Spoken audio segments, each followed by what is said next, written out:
La reproduction sexuée chez les mammifères, exemple la souris.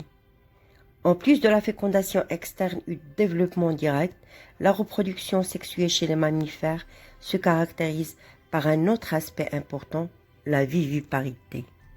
Par quoi se caractérisent les espèces vivipares? Alors on commence par l'étude des appareils génitaux et la production des gamètes chez la souris mâle et la souris femelle.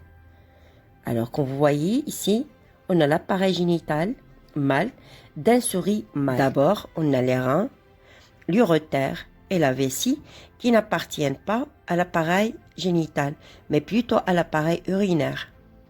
L'appareil génital est constitué par les testicules, l'épididyme, les deux vésicules séminales, spermioducte ou canal déférent, puis on a la prostate, le pénis et les glandes de Tison. Cette dernière sécrète des substances odorantes qui interviennent dans l'attirance entre le mâle et la femelle au cours de l'accouplement. Ce sont des phéromones. On passe à l'appareil reproducteur ou l'appareil génital femelle. Elle est constituée par les ovaires où se fait la production des ovules qui sont les gamètes femelles.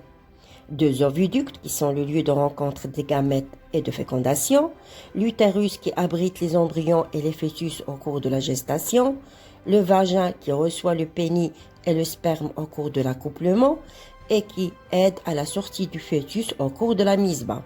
Vulve, c'est l'organe d'accouplement féminin situé à l'entrée du vagin. Les souris sont des mammifères. La reproduction commence par un accouplement entre le mâle et la femelle. Juste après l'accouplement, plusieurs ovules sont présents dans l'utérus de la mère. La fécondation a lieu dans les voies génitales femelles.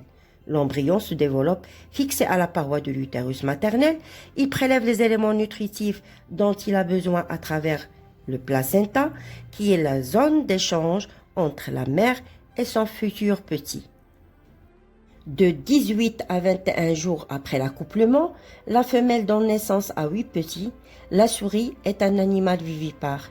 Les mammifères allaitent leurs petits. Le lait maternel constitue le premier aliment consommé par le nouveau-né.